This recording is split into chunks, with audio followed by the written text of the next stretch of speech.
Tikuvchilar daromadini 2 barobarga oshirish. Sizni orqaga tortayotgan 3 ta sabab va 30 kunlik strategiya haqida gaplashamiz. Assalomu alaykum. Siz bir necha yillik tikuvchisiz, lekin daromadingiz oshish o'rniga yildan yilga kamayib ketyapti yoki xarajatlaringiz undan-da ko'payib ketyaptimi? Unda bu video aynan siz uchun. Keling, avvaliga tanishib olamiz. Men Durdona Mirjalolova, Inchi Atelier brend asoschisiman. 10 yildan beri atelye sohasida o'z faoliyatimni olib boraman. 10 yil davomida erishilgan bilimlarimizni biz $10,000 dan oshiq mablag' evaziga o'rganganmiz. Biz bu bilimlarni sizlarga shu video orqali qisqachagina qilib tekinga taqdim etamiz. Tanishib oldik. Nega endi daromadingiz 2-3 baravarga ko'tarilmayotganini 3 sababini ko'rib chiqamiz. Birinchi sabab narxni klient sizga qo'yib berishiga yo'l qo'yish. Ya'ni mijoz bilan muomalaga kirishganingizda narxni u qo'yishi. Bu bizning sohada katta qiyinchiliklarga olib keladi. Ya'ni narx ko'tarilmasligiga, sifatingiz tushib ketishiga sabab bo'ladi. Klient sizga kelganida o'zini narxini qo'yib yoki mana shu narxdan oshirmasdan tikib bering yoki ish oxirida narxini aytarsiz degan savollarga yo'q deb javob beramiz. Har doim mijoz bilan ishlashdan oldin o'z xohishlaringizni bildirasiz va narxni fiksatsiya qilib olasiz. Mijozga siz qo'ygan narx to'g'ri kelgandan keyin ish boshlash kerak. Har doim ish oxirida qilinadigan hisob-kitob sizni minusingizga ishlaydi. Ikkinchi sabab ekonom qilib tikish. Bu nima degani? Siz har doim klient sizga olib kelayotgan fasonni bozordagi mato sotuvchilar o'lchab bergan metr bilan tikish. E'tibor bergan bo'lsanglar, klient sizlarga mato olib kelganda bozordagilar shu metrdan chiqadi deb berishadi. Qizlar shu narsaga juda e'tiborli bo'linglar. Hech qachon bozorchilarning o'lchamidan siz o'zingiz xohlagan fasonni chiqara olmaysiz. Har kimning o'zining tijorati bor. Bu narsani to'g'ri tushunamiz. Lekin siz biror fason chiqarishdan oldin o'zingiz qanaqa bichimda bicha olishingizga qarabgina hisoblab berishingiz kerak. Ertaga mijoz xohlagan fason chiqmasa, bu sizga minus bo'ladi. Shuning uchun har doim biror bir libosni tikishdan oldin uni metrajini, ya'ni umumiy raskladini to'g'ri qilib olishingiz kerak va xuddi o'sha mijoz xohlagan fasonni chiqarish uchun yetarli mato etish kerak, ekonom qilish kerak emas. Uchinchi xato bu etiketka. Ya'ni sizni o'zingizning asosiy brendingiz bo'lmasa, patentlangan yoki o'zingiz nomingizdagi ishlab chiqarishingiz bo'lmasa, bu juda katta xato. Bu gapim bilan sizda brend bo'lishi shart demoqchi emasman, lekin siz o'zingizning darajangizni qancha baland ko'tarsangiz, shuncha sizga foyda olib keladi. Ya'ni o'zingizning nomingizda brend bo'lishi kerak, o'zingizning etiketkalaringiz, ya'ni birkalaringiz bo'lishi kerak.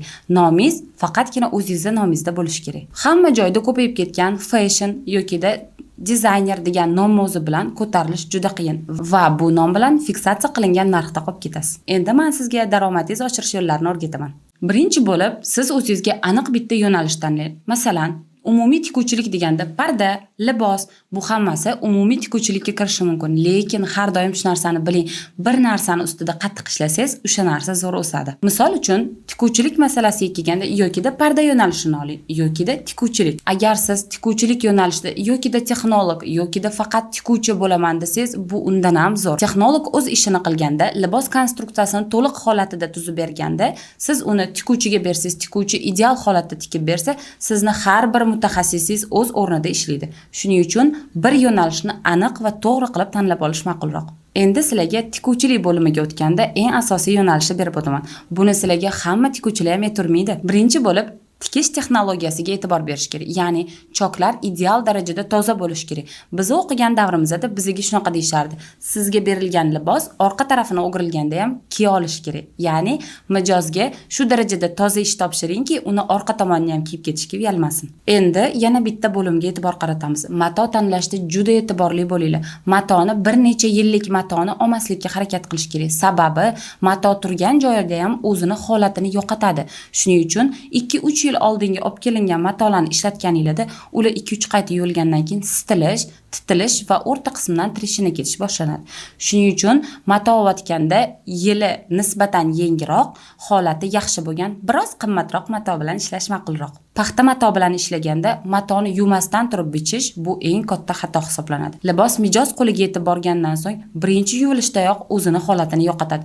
Bu sizlarga juda katta minus olib keladi va bu klient sizlarga qaytib kelmasligini kafolatlab beradi. Mijoz siz bilan doimiy ravishda ishlab qolishini xohlasangiz, bu tavsiyalarimizga e'tiborli bo'ling. Endi vaqt masalasiga keladigan bo'lsak, vaqt masalasida sizga eski mijozingiz kelyapti. Misol uchun 3 yoki 5 kundan keyin to'y. Juda ham tezlik bilan shu libosni bitirib berish kerak. Bu holatda qanaqa yo'l tutamiz? 3-5 kun vaqtda mijoz sizga berayotgan fason, fizический holatda ulgura oladigan libos bo'lsa, albatta buni tikib berish kerak. Lekin evaziga narxni ko'taramiz. Ya'ni Rus tilida aytganda засрочность. Ish kichkina muddat davomida bitirib berilayotgani uchun qo'shimcha pul olinishi kerak. Bu sizni Ishingiz ko'pligi vaqtida hamma ishingizni chetga surib turib, shu ishga vaqt ajratganingiz uchun qo'shimcha to'lov bo'ladi. Agar qisqa vaqt mobaynida mijoz sizga olib kelgan libosni bitirib berishga ko'zingiz yetmasa, aslo u libosni olish kerak emas. Bu degani umumiy ishonchni yo'qotishga olib keladi. Hozirgi kunda daromad oshirishning yana bitta usuli media. Media sohasida o'zingizni ko'rsata olishingiz kerak. Bu degani faqat uyda yoki atelyeda tikuvchilik bilan cheklanmang. O'zingizlarni media sohasida kontentlar, har bitta qilingan yaxshi ishlarni, chiroyli rasmlari va mijozlardan olinadigan otsiflar bilan boyitib boring. Mijozlar bilan bog'liqlik. Bu nima degani?